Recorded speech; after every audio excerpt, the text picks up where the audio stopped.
This is American History TV's Lectures in History podcast. This week, a class on the origins of the slave trade to the Americas between 1640 and the early 1800s.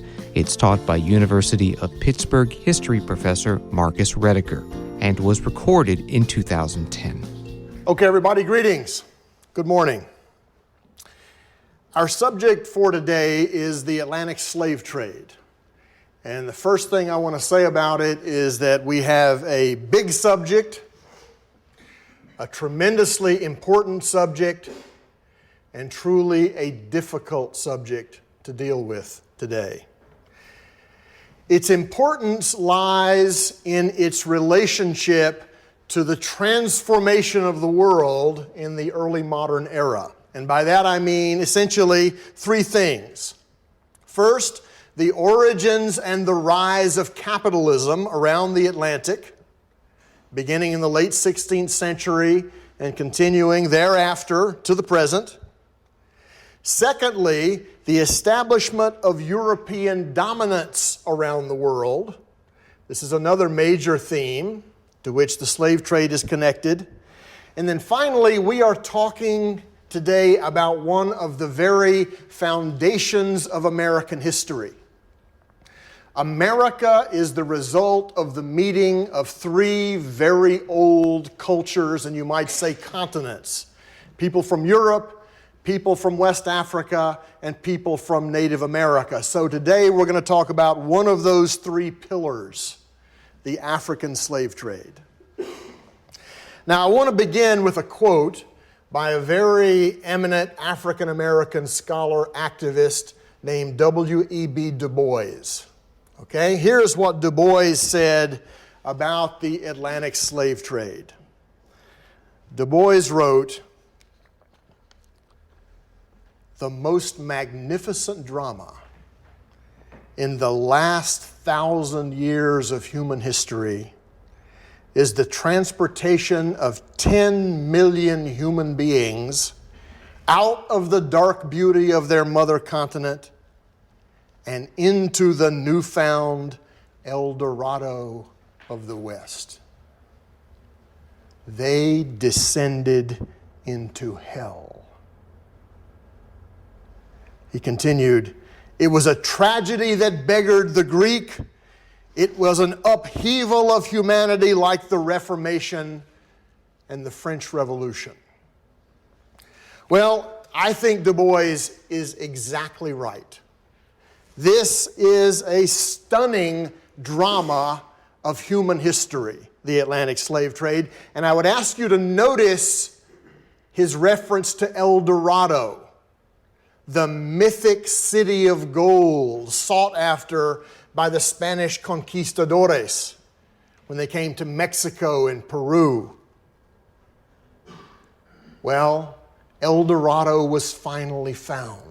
Not that actual city, but a slave system that would produce gold and wealth on a scale previously unimaginable.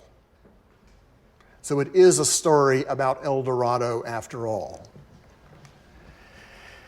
Now, I've said that the slave trade is a foundation of American history. I mean that in a very literal sense.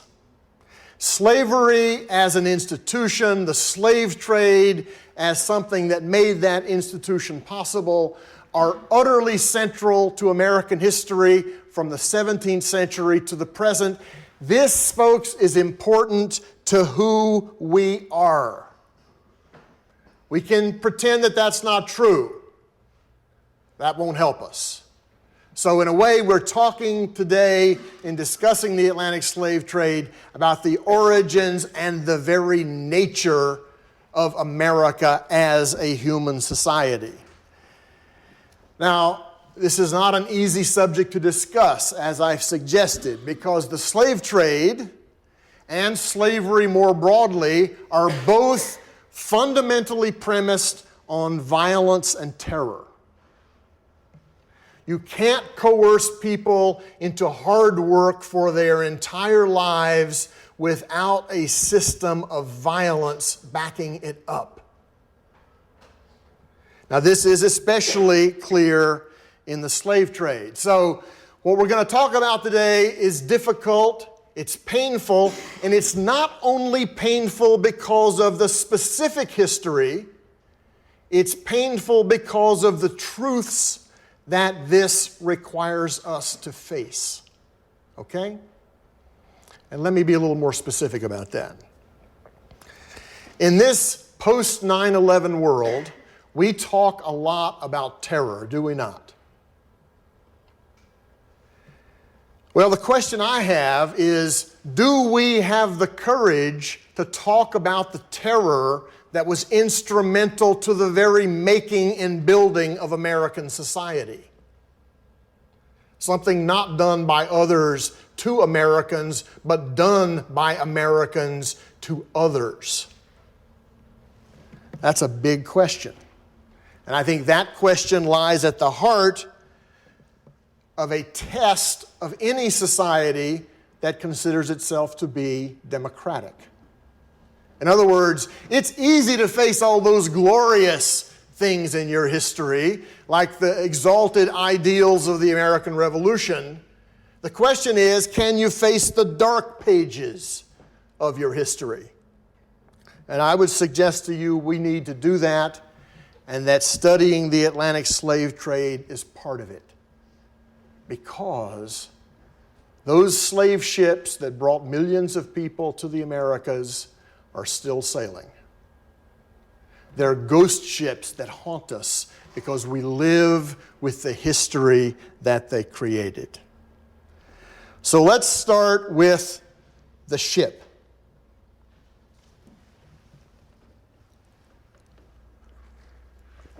I'm sure all of you have seen these tall ships, the replicas that have been built. Have you seen them? They're spectacular, aren't they? The European tall ship. It's a majestic thing to see. It's a beautiful thing to see. But the beauty of it, the way we've transformed it into something of a fetish, actually hides its history. Because what I would have you know about this European tall ship is that, in fact, this is the technology that allowed Europeans to conquer the rest of the world. This thing is a machine. What happened was European shipbuilders found ways to load cannon onto these highly mobile ships, which allowed Europeans to fan out over the face of the earth, to trade and to make war to enforce their terms of trade. When you look at the earth's surface and see how many parts of it speak European languages, think of this. This is why it happened. But of course, there is a limit to the romance of the sea, and we're going to explore that today, because even though we love tall ships, it turns out there's one we don't love. That's the slave ship. In fact, we find it very hard to talk about it. But talk about it we must. Now, I suspect that most of you would have no way of knowing that this particular tall ship was actually a slave ship. There is a way to tell. Because if you look closely, you'll see just above the waterline on the side of the vessel, in the hull, you'll find holes carved into it. These are airports. Now, if your cargo is textiles, if your cargo is sugar, if your cargo is timber, you don't carve holes into the side of the ship.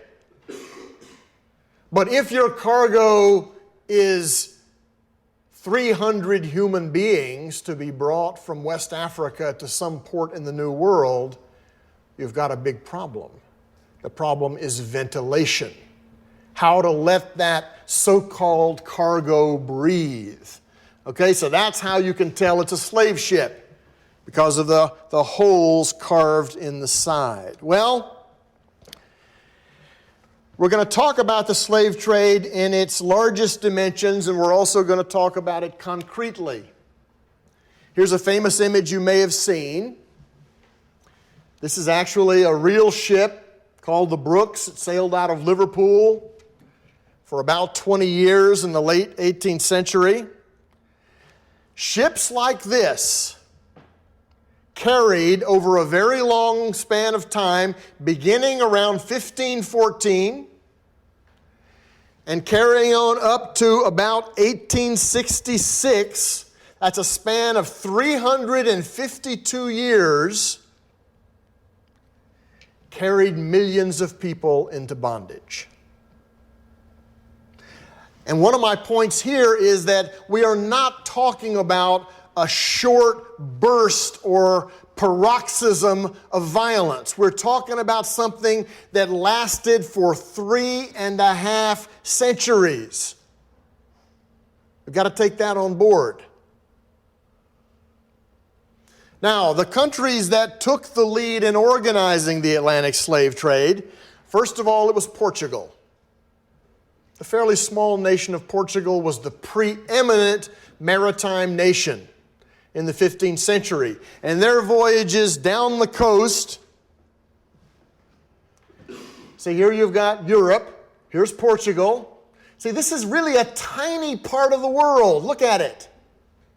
These are the countries that will form maritime empires throughout the Western Atlantic.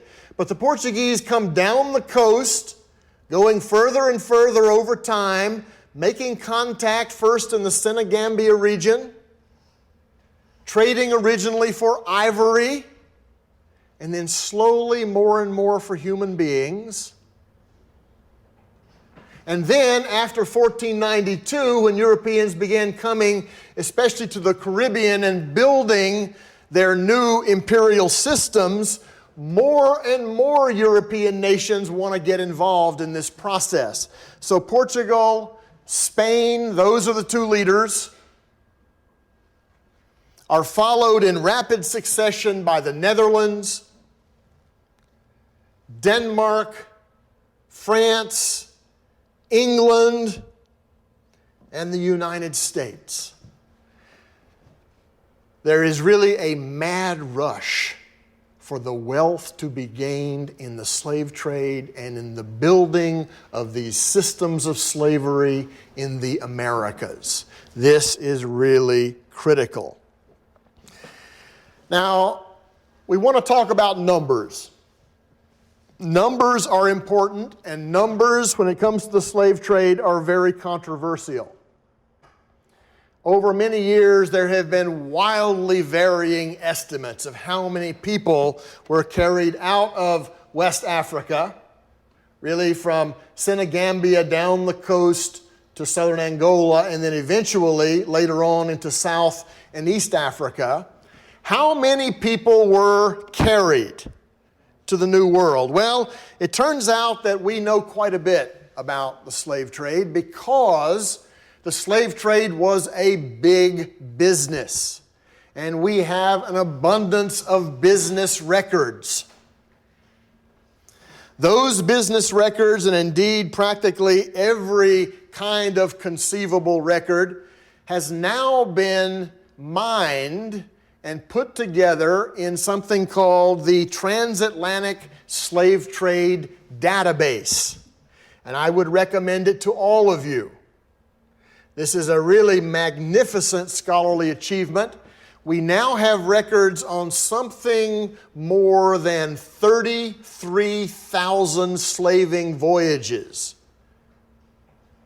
most of which began in Europe, some of which began in the United States, some of which began in Brazil, but which resulted in this massive movement of humanity across the Atlantic. If you want, by the way, that URL is slavevoyages.org, or go to any particular search engine and type in slave voyages. You'll go there. This is a website that is free and open to the public, and you can do remarkable things with it. I would urge all of you to think about using it for research purposes. In any case, the latest findings of the Transatlantic Slave Trade Database are that over this 3.5 centuries that I've mentioned, somewhere around 10 to 10.5 million people were loaded onto slave ships, and somewhere between 8.8 and 9 million people were delivered alive on the Western Atlantic. Now, you will note that there is a very significant difference between these two numbers, do you not? A difference of about 1.4 million. Those are the people who died along the way, whose bodies every morning on board a slave ship would be brought up from the lower deck and thrown over the rail to the schools of sharks that would follow the vessels all the way across the Atlantic. So, now, that's not the end of the horror, okay? Those 1.4 million. Because as we think about the numbers, we also have to bear in mind that an unknown number of people died in wars carried on in the interior of Africa. An unknown number of people died after they were enslaved and were being marched from the interior to the coast. And another unknown number of people died in the fortresses and barracoons awaiting their placement on board slave ships. We have very few records about what happened in any of those circumstances, but lots of scholars think that it may have required to create that 10 million, resulting in almost 9 million delivered alive. To create that 10 million, it may have required an extra 3 or 4 or 5 million deaths in Africa. Okay, so we are talking about a human catastrophe of truly extraordinary proportions. Again, over a very long period of time. But the carnage was great. Now, let's talk for a minute about destinations. The primary destination for the slaves who were brought from West Africa to the Americas was the Caribbean, the Greater Caribbean. Early on, Barbados was one of the great centers of the slave trade. Jamaica would end up being one of the greatest. Another for the French imperial system was what was called Saint-Domingue, or, in today's terms, Haiti, the crown jewel of the French system. To the Caribbean, almost 5 million people were shipped. Almost 5 million. 4.2 million arrived alive. That's almost half. That's almost half the total. It is not an accident that this was the great center of sugar production. The sugar industry drove the slave trade for many, many years. It was an especially brutal regime, as you know. The second most important destination was Brazil, Portuguese Brazil, also the home of a very lucrative plantation system. To Brazil, roughly 3.5 were loaded on the ships and 3.2 million arrived. This is about 36% of the total, a little more than a third. So overwhelmingly, the Caribbean and Brazil are the two most important sites for the slave trade. Now, if you're just keeping track of the numbers as I give them to you, you're going to see that these two areas account for the overwhelming majority of the slaves shipped to the New World, right? So where does the United States come into this? Well, as it turns out, the United States was a rather minor partner in the slave trade. The current estimates are that maybe 370, as many as 400,000 people were loaded onto vessels bound for North American ports, the greatest of which, by the way, would have been Charleston, South Carolina, and that somewhere around 310,000 were delivered alive. Now, that's about 3.5% of the total. And the numbers may be a little higher across the board, maybe 4%, okay? But don't be deceived. The fact that mainland North America received a fairly small percentage of the enslaved Africans belies the fact that it is going to become one of the most powerful slave systems over the course of the 18th and early 19th century. The main difference is demographic. The slave population in North America, owing partly to climate, growing season, and the kinds of staple crops produced, the enslaved population was able to reproduce itself, whereas that was very uncommon in the Caribbean. So, those are the numbers. What is the consequence of all those numbers? Well, here I would quote the great historian and activist C.L.R. James, who said the result of all this was, quote, the greatest planned accumulation of wealth the world had ever seen, end quote. So these millions of Africans shipped on board these vessels across the Atlantic come to the New World and create a plantation system which really is El Dorado after all. Take the sugar planters, for example. In British society, in which in the 18th century there were enormous accumulations and concentrations of wealth, the sugar planters from places like Jamaica were widely known to be the richest of them all. Their carriages were gilded. Everything they had suggested opulence. Long trains of servants and slaves followed them through the streets of London. So this is wealth on a truly extraordinary level. Okay, so those are the numbers. We can't rest content with the numbers. As important as they are, we have to think about slavery and the slave trade in human ways. I think sometimes we take comfort in abstraction.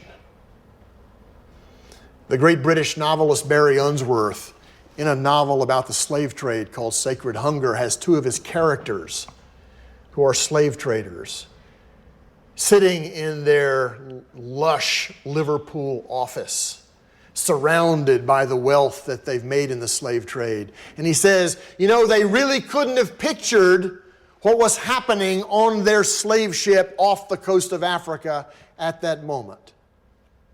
And even if they could, they wouldn't have wanted to, because picturing things can choke the mind with horror.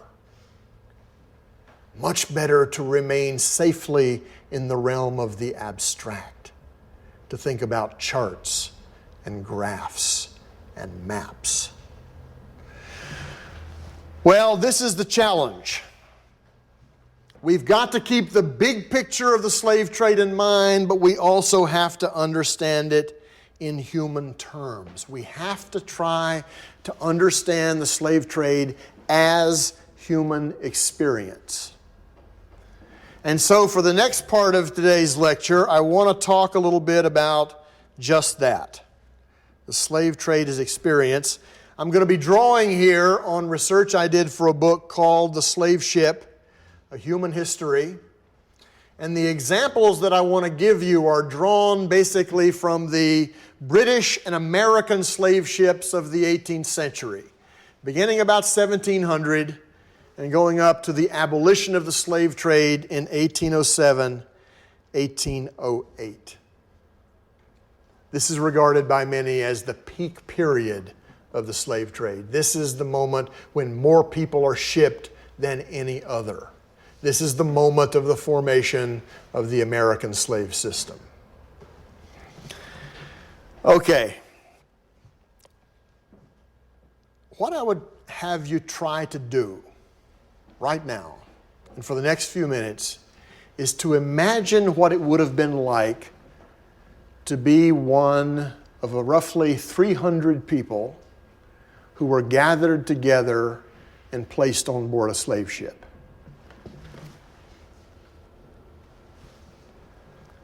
Maybe this will help you think about it.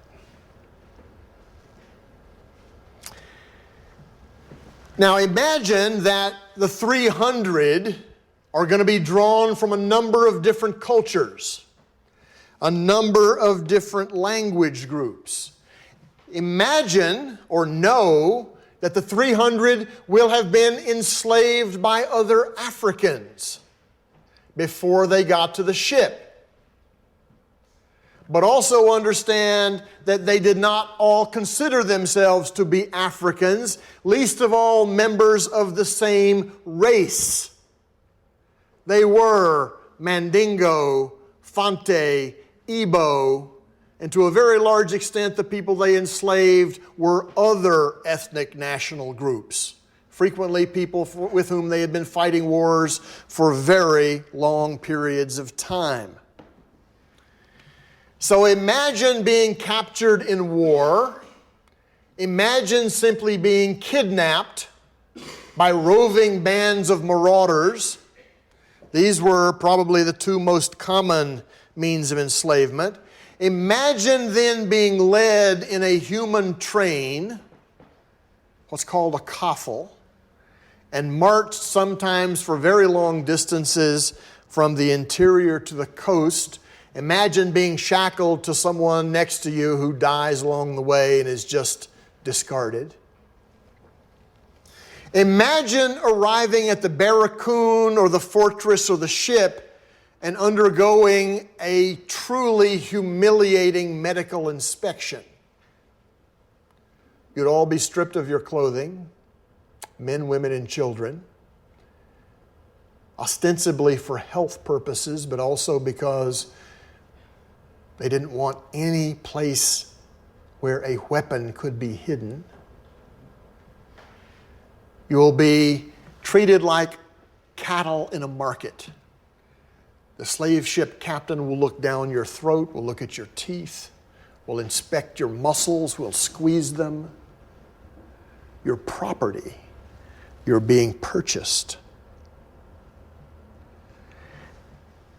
Imagine coming on board the ship. And imagine the moment when the vessel leaves the coast. One of the most powerful pieces of evidence I came across in my research is that when the vessel would actually leave the coast of West Africa, from the lower deck like this, a wail would rise up of pain at the thought of leaving the only place you had ever known and heading to somewhere unknown to you, to a fate that you could hardly grasp. In those circumstances, slave ship captains often wrote that the women slaves sang these deep and mournful songs, trying literally to remember their lives in Africa, to remember who they were, to remember their families. So the struggle for memory is there from the beginning. Well, an image like this can help us understand all this. I mentioned before the slave ship Brooks. This is another drawing of the same slave ship. Now I want to tell you it's a real ship. We know a lot about it. But I also want to make sure you know this image was not drawn by slave trade merchants. It was not drawn by slave trade captains. It was actually drawn by the people who opposed the slave trade, abolitionists who wanted to see it eradicated. So they came up with what to my mind is the truly brilliant idea of representing the ship in order to make people understand what that social reality was like, to make it real for people. Well, I had sort of the same task in this book, The Slave Ship, how to make it real. Let's look at this, and I want to give you a sense of the dimensions of a real slave ship. This vessel was about 100 feet long and about 25 feet wide. Now that's not very big. Think about that. Think about the fact that into that vessel of that length, 482 men, women, and children have been jammed aboard. I've counted them. 482. But what you would need to know about this image is that this is how many people the slave ship Brooks could carry after humanitarian reform had been implemented. Something called the Dolben Act of 1788 made it illegal to carry more slaves than was permitted under law in relation to the tonnage of your vessel. So, we actually have a record of this vessel and the voyages it took before the Dolben Act. On one of them, the number of human beings carried was not 482, it was 609. And these are the precise dimensions, by the way. This vessel was measured. On the voyage before that, not 609, but 638. And on one previous voyage, we know through the business records that the Brooks carried 740 men, women, and children. That's 252 more than you see right here, and I want you to tell me where you're going to put them. This is the humane version of the slave trade here. So imagine bodies piled on top of bodies. Now, in order to understand how it worked, here is the lower deck, okay? That's what you see right there. You've got to superimpose this on top of this. This is actually a platform built into the lower deck so that you can get more people aboard. And here's how it looked. There's the lower deck, there's the platform. You see it? We know exactly what the distance was between those two decks. 5 feet, 8 inches. Which means that if you were under a platform or on a platform, you had about 2 feet, 8 inches headroom. Which meant that for the months that you would be on this vessel at night, sometimes 16 hours a day, sometimes in bad weather, 24 hours a day, you were in a situation where you could not sit up. And the vessel is rolling. There are a lot of descriptions of the way in which the skin would be worn off the elbows, the knees, and the hips. Okay, now this is not easy. I warned you. Now, I also want you to imagine this reality of this many people in the tropics, in what they call the torrid zone. I want you to imagine the heat. I want you to imagine the human perspiration. I want you to imagine the smell that the human body makes under conditions of great fear. There's a particularly pungent smell that we make. I want you to imagine the fact that people got sick. People got seasick, but there were also epidemic diseases that ravaged these decks. If this had been truly accurate, something that would have been pictured on the lower deck would have been what they called necessary tubs. The places people had to get to, stepping over and usually on bodies in order to relieve themselves. Imagine the excrement Imagine the smell of death, because people died at alarming rates. For the full 350 years of the slave trade, the average mortality was about 12%. In the 17th century, it was considerably higher. On certain voyages, it could be 50, 60, 70, 80%. Those would be conditions of epidemic.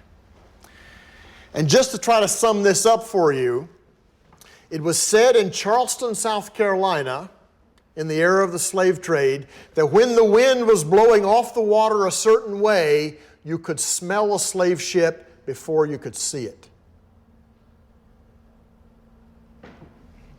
So imagine that. I also want you to imagine the impact of all this on the human ability to breathe. People died of asphyxiation.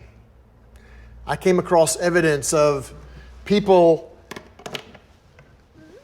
grabbing hold of the hatchway. So these hatchways up to the main deck, and people would grab the hatchway and try to get a breath of fresh air from up above. And the slave ship captain would tell the crew, beat them back down into the hold because they're blocking the air for everybody else, when in fact they were. But think of this in human terms. Consider the availability of oxygen. And consider the sounds of the slave ship. Consider what it sounded like. Consider those women singing. Consider the shrieks of the terrified. Consider the groans of the dying. Consider all this, and then consider this question. What would you do? What would you do in this situation? It's a very real question, because people had to answer that question, each and every one of them, every day when they found themselves in this reality. And I'm sure that some of you people are thinking to yourself, I wouldn't have accepted this. I'd rise up in rebellion. And you know, people did that. But that brings us to another part of the social reality of the slave ship. You see, the slave ship was defined by terror. It was literally ruled by terror. Terror and violence were used in calculated ways by the ship captain, usually selecting those few who might be rebellious and doing truly horrific things to them as a way of terrorizing the rest, cowing the rest, ruling through the horrible example. So I've argued in this book that the slave ship itself was one big instrument of terror. As such, it was made up of many small instruments of terror, one of which was the cat of nine tails. This was the ultimate instrument of authority on board a slave ship. It's a whip. It has 9 tails with knots in the end so as to make the laceration of human flesh more efficient. Some captains actually threaded metal through the cords to make them cut better. This would be used in many circumstances simply just to move people around, and certainly would be used in truly terrible punishments. On this side, we have a page from a book by the abolitionist Thomas Clarkson, a British man who devoted his life to the abolition of slavery. He went around in Liverpool and collected this hardware of bondage. Down below we have leg shackles. Usually it was only the men who were shackled, but if women showed a predisposition to resist, they too would be shackled. And usually it was one person to another person. Right ankle to another person's left ankle. Right wrist, using manacles, to the other person's left wrist.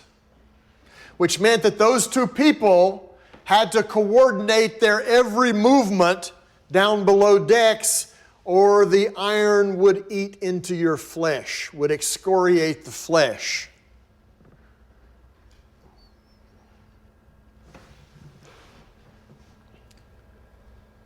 This is a pair of thumb screws. Standard equipment on a slave ship, and it has only one purpose. It's an instrument of torture. Anyone who was found guilty of taking part in a conspiracy or rebellion might be tortured using thumb screws in order to make him or her confess. The way it works, the thumbs are slipped under the metal loops, and this key is turned, producing truly unbearable agony. Literally, it crushes the thumb. And then there's this piece of technology. This is called the speculum oris. The speculum oris was something that was very important to a slave ship because, and we'll say more about this in a moment, there were lots of hunger strikes on board. But slave ship captains could not permit hunger strikes because this was valuable property after all. So they carried the speculum oris. Now you have to imagine these prongs in a closed position. They would be put down the throat of someone who was refusing to eat. The key would be turned. That person's throat would be opened up from within, and then gruel would be poured down that person's throat in an effort to keep him or her alive to the port of delivery. Now, I asked you a moment ago, what would you do? Well, those of you who entertained ideas of rising up, I just want you to know what your fate would be. Anyone who dared to try to seize the ship would be made an example before all of the rest. And I just think that it challenges the human imagination to realize what kinds of things slave ship captains did to those who rebelled. I'm talking about chopping people up joint by joint. I'm talking about strangling them until their eyes popped out. Nothing was too horrible to do to those who dared to resist this fate. So what would you do? Knowing all that, what would you do? So here we come, I think, to one of the most interesting parts of this history, and that is to think about the choices that people made. What did they do? And let's think about the choices that everybody on board made, not just the enslaved. Let's think about the sailors who ran these ships. Why were they there? What choices did they make? Let's think about the captains who commanded this little kingdom. Who were they and why were they there? Well, let's think of it in human terms. This is a man named Olaudah Equiano. I'm sure you have heard of him. He was one of the very few people to write about the slave ship and the slave trade from the perspective of an enslaved African. He wrote a spiritual autobiography published in 1789. He recalled as a child being taken on board a ship. He was 11 or 12 years old, and he actually remembered the first moment he saw the slave ship. He said, I was astonished. He had lived inland. He had never seen a ship before, and he was just amazed at this technology. But then he said, very quickly, my astonishment turned to terror. That's the reality. Why was he there? Because he was captured by a group called the Aro in what's presently Nigeria, taken down the rivers to the coast and loaded on board a slave ship. His voice is really important because it is so rare. Part of the violence of the slave trade is that we don't have very many records by people who knew it at first hand. And I should mention there is a controversy now about whether Equiano was born in Igbo land, as he himself says, or whether he was born in South Carolina, as he himself wrote on a couple of occasions. You might want to read about that. I can give you the references. For my money, he is who he says he was. I don't think there was any way that he could have known what he knew about Igbo culture growing up in South Carolina. If he'd grown up in Virginia, he might have known, because there was a large Igbo population in Virginia around the time he was born, but not in South Carolina. So I think he is who he says he was. So many of you have probably heard of Equiano, but I suspect almost none of you have heard of this man, James Field Stanfield. He was a common sailor on board a slave ship. He had sailed around the world. He was actually very well educated. He had been studying to be a priest in France. He was an Irishman, by the way, from Dublin. And he had a kind of, I guess, personal rebellion against the church. He went away. He deserted the church. He went to sea. He sailed around the world. And then finally, one time, he signed on board a slave ship. We don't know exactly why he did it. I suspect he was pretty desperate for money. And this, in fact, is a main reason why a lot of sailors signed on board these ships. The mortality rates for sailors were just as high as the rates for the enslaved. This is not widely known. The reasons are a little different. Much of it has to do with the malaria of the west coast of Africa, which made it the white man's grave. So it's not a place that people would usually choose to sail to unless they were very ambitious, knowing that mortality among officers and captains made it possible to move up in the slave trade, but also knowing that you were risking your life if you did so. The other thing you need to know about sailors and why they were there is that quite a few of them were not there by choice. Many of them had fallen into debt or had been thrown into jail, where slave ship captains would come and bail them out, saying, "I'll give your advance wages to the innkeeper if you'll come with me on this voyage." So there's a very interesting way in which sailors on slave ships themselves were not agents of choice. But Stanfield is very interesting because what he did, he actually made this slaving voyage. It was a peculiarly deadly voyage. Of the 34 crew members who went out on his voyage, 4 of them made it home. He was one. He left the slave trade. He left the sea. He became an actor. But then a few years later, when the abolitionist movement began to emerge, Thomas Clarkson, whom I mentioned before, got in touch with James Stanfield and said, "Would you be willing to write about your experiences as a sailor?" And Stanfield said, "I would." So he wrote a series of letters describing the slave trade and describing its horrors for both the enslaved and for the sailors, who were themselves victims of an extremely violent shipboard regime. I think some of the very best writing done about the slave trade are the letters that James Stanfield wrote about it. It really comes across in all its graphic horror. He was an actor. He had a sense of drama. He knew how to convey it. So he's a very important figure. The way that he joined the abolitionist movement and educated the middle-class abolitionists about what actually happened on those ships. And then finally we come to a slave ship captain, John Newton. Now, John Newton is known to you, if not by name, then by something he wrote. Because John Newton was a slave ship captain who wrote one of the most famous hymns in all of world history, something called Amazing Grace. And there's a story about Amazing Grace out there.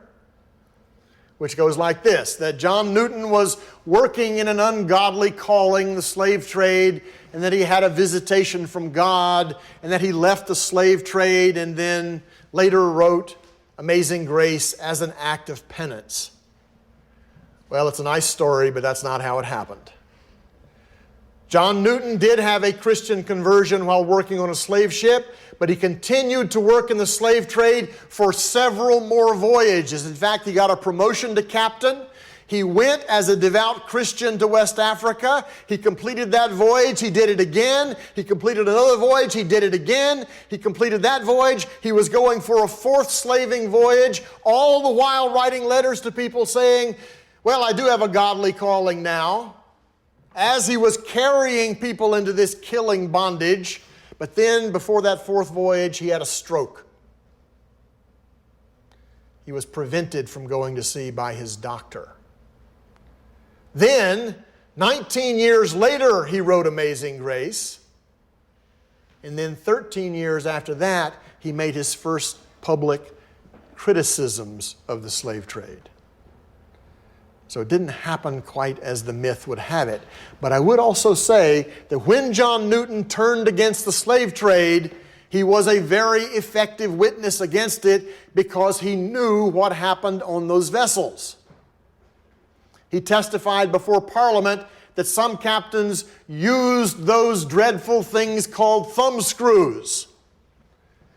I dare say he did know that they used them because if you read his journal of one of his voyages, he describes using thumb screws himself on children.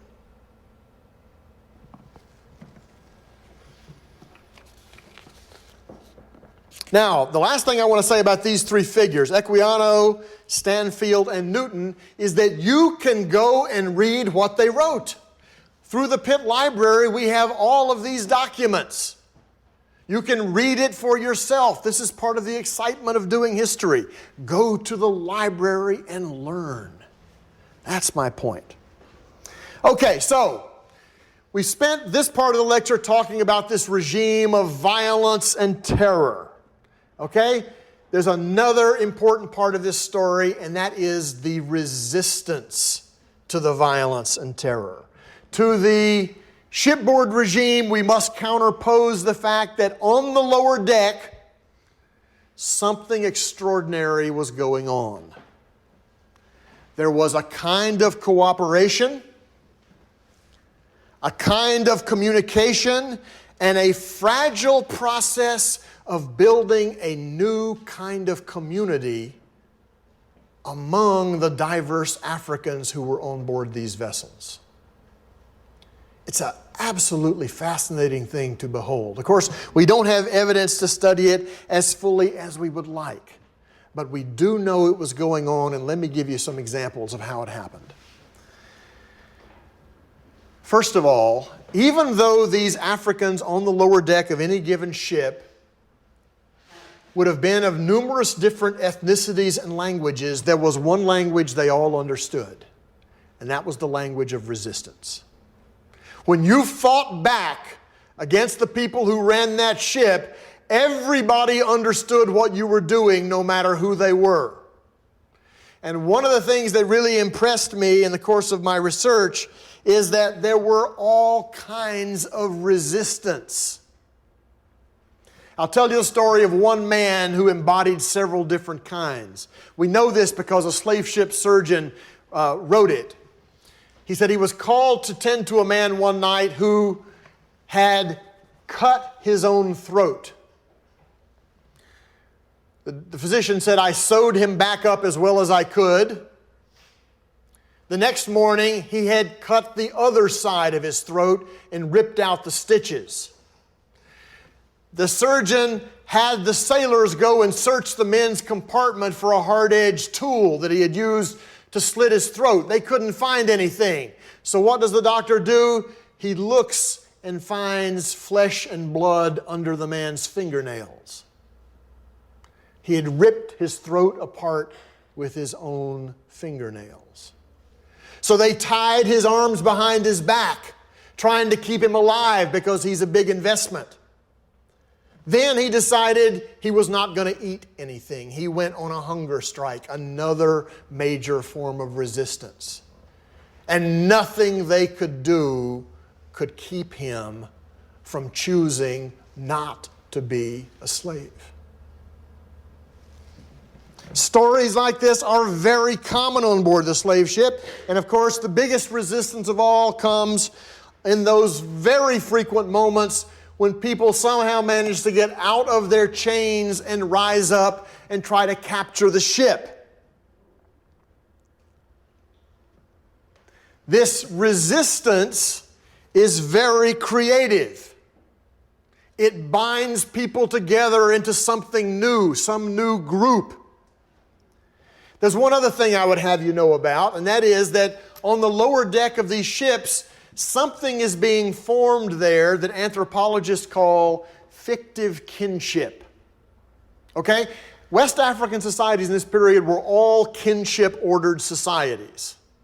So when people were enslaved, literally their worlds were shattered. So what they start doing, and I find this amazing, is knitting kinship back together on the ship with strangers. They start to call each other brother and sister. They call each other shipmate. You're my shipmate.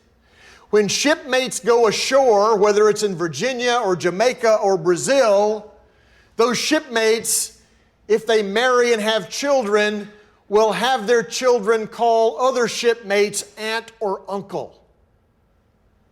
Fictive kinship. It's extraordinary. This is going on under the most difficult of circumstances, and so that's one of the things I would have you remember. Violence, terror, extreme terror, and in the middle of all that, somehow creativity. Human creativity. Doing something new. So, here in these kinds of uprisings, on those holes of the ship, on that lower deck, you have the origins of what is today African American culture. That's its origin. Something new built out of a motley mix of African cultures. Something new, something defiant. It begins on the ship. Okay, to conclude. One of the questions that I am sure is on your mind as a normal, sentient human being is, how could anybody do this? We feel a moral revulsion, and rightly so, when we learn about this history. And so we wonder, how could that happen? How could it go on for 3.5 centuries? Well, the history of slavery and of the slave trade is very complex, but this part of it, folks, is not. There's an easy answer to that question. It went on because it created profits. It went on because it made some people rich. It went on because it created wealth on an extraordinary scale. So when you think of the slave trade, don't think only of black and white, think of green. Think of money. The slave ship was an economic institution. The plantation was an economic institution. Slavery itself was an economic institution. Racism grew up alongside it in an effort to rationalize its power and profit-making potential. Those of you who are interested in the rise of the world market, here is a crucial part of it. The rise of capitalism, where we began. Free trade in human beings. And it still goes on, by the way. Don't think all this is safely over. There are slave trades in many parts of the world today. I urge you to learn about them. Now, there is a new view growing up among historians, and I think not only historians, more broadly as well, that when we think about the slave trade, when we think about slavery, we're not just talking about an unfortunate moment in human history. We're not just talking about a tragedy. We're talking about something that we can now label as crimes against humanity. Write that down. Crimes against humanity. A crime against humanity is something that affects an entire society over many generations. Its effects are not over when the thing itself has ended. Slavery formally ended with the Emancipation Proclamation, 1863. But the effects of slavery remain, and I dare say they remain here now in our city of Pittsburgh and throughout the country. They live on in discrimination. They live on in poverty. They live on in massive structural inequality. This is the afterlife of the slave trade and the slave system. Those slave ships are still sailing. They are still haunting us. And as Du Bois said, this was a great drama, a violent, terror-filled drama, but also a drama featuring heroic resistance. So let's end with an image of the slave trade created by a Haitian artist, a man named France Zephyrin, who has painted the slave ship Brooks. This painting is done in the year 2007. It says the Brooks, Liverpool. You can see it right there. The crew have been depicted as animals. In the front of the vessel is the voodoo deity Agwe, announcing the arrival of new souls to Saint-Domingue, what will become Haiti. In the background is Agwe's boat. In Haitian Creole, it says on the sail, "We are in a lot of trouble." The artist has a sense of humor. Note the eyes of the enslaved peering out from this dungeon-like vessel, and note those who have been chained to the outside of the ship. I actually spoke to the artist about this painting. He said it is a belief in Haiti today that the rebellious slaves were chained to the outside to be food for the sharks. Now, I never actually came across anyone being chained to the outside of the vessel in my research, but I did see people thrown to the sharks while alive in order to make a point, that point being terror. So there is a very interesting truth to this. But I would also have you know, two of the people have broken free of the chains. The artist told me this is Toussaint Louverture, the leader of the Great Haitian Revolution, which began in 1791 and ended in 1804. And this is a very eminent man from the same revolution named Boukman, who led the rising on the North Plain of Haiti in 1791 that inaugurated that revolution, which itself marked in many important ways the beginning of the end of the institution of slavery. So,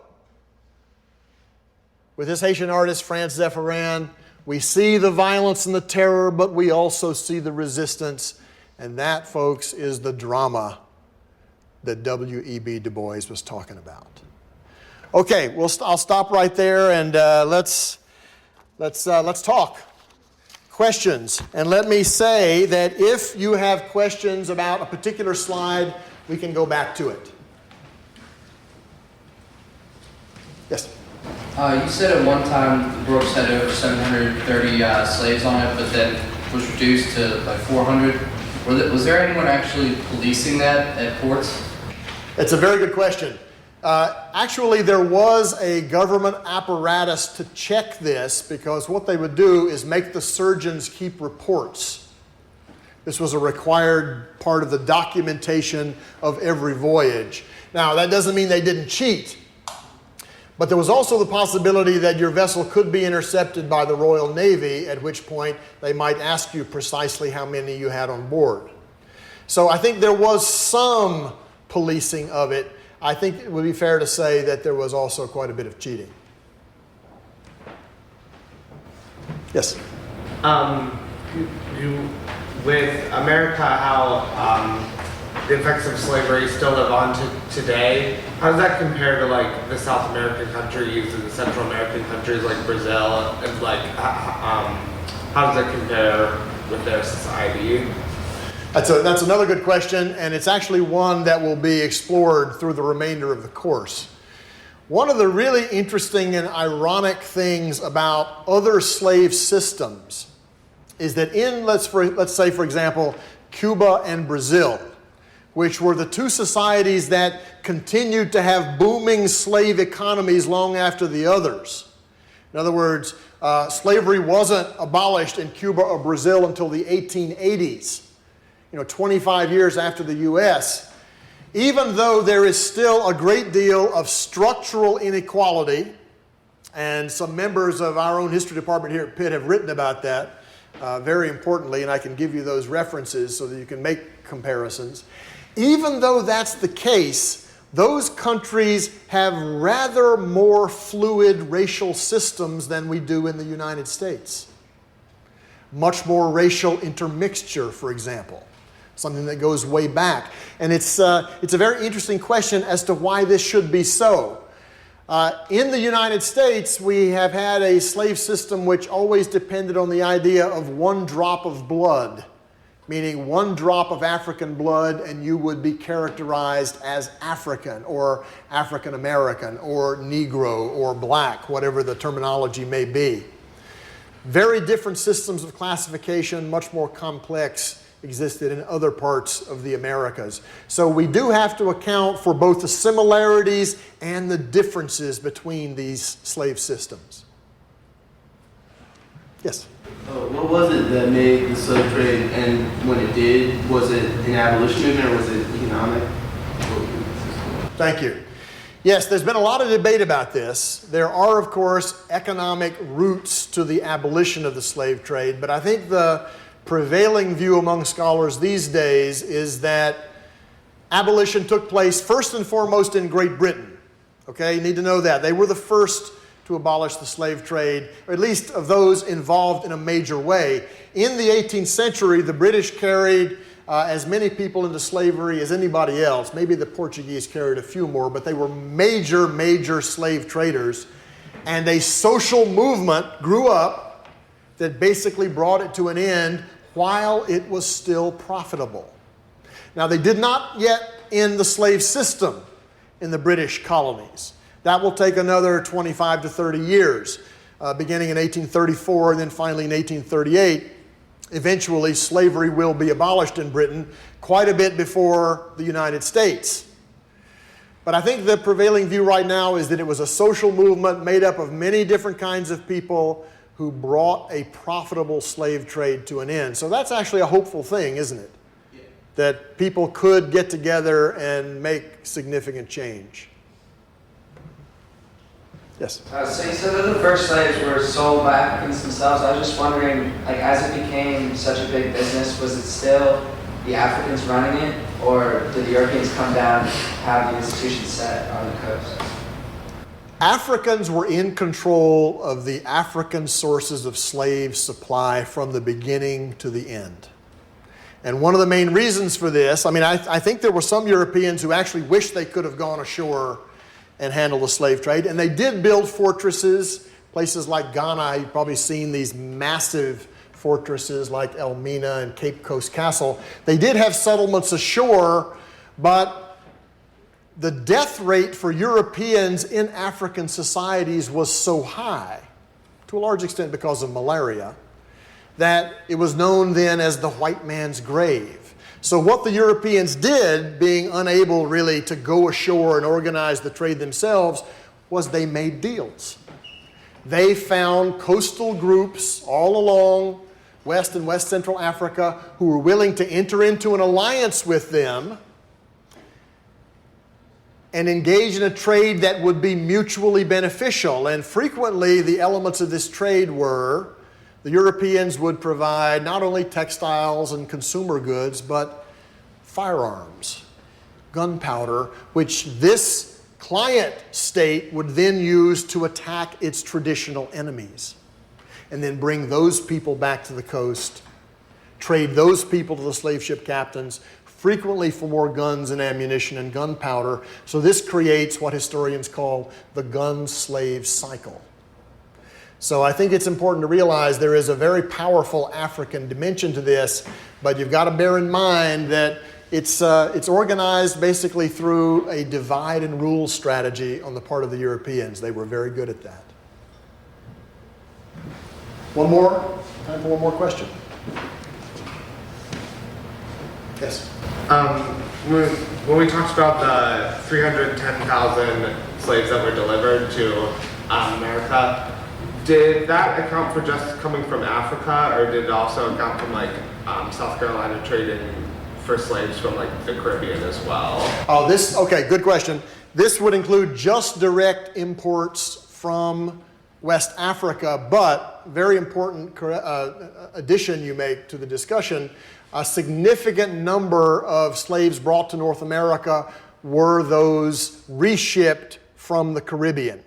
In fact, South Carolina was basically formed as a plantation economy by people who immigrated from Barbados. Now, it took them a while to find their staple crop, which eventually became rice. But yes, there are a great many kind of regional slave trades which will augment that number that I gave, which seems rather small. But the other thing to bear in mind is that there is a reproduction process which causes the enslaved population in the U.S. to grow by leaps and bounds in the 18th and 19th century, thereby providing, in that way, the labor power that the slave trade had to provide in places with different demographic regimes. Okay? Okay, thanks everybody. See you next time.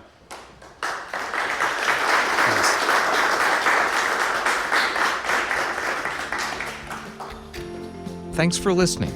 Please rate, review, and subscribe to this podcast wherever you get your podcasts. We would love to hear from you. You can email us at podcasts@c-span.org.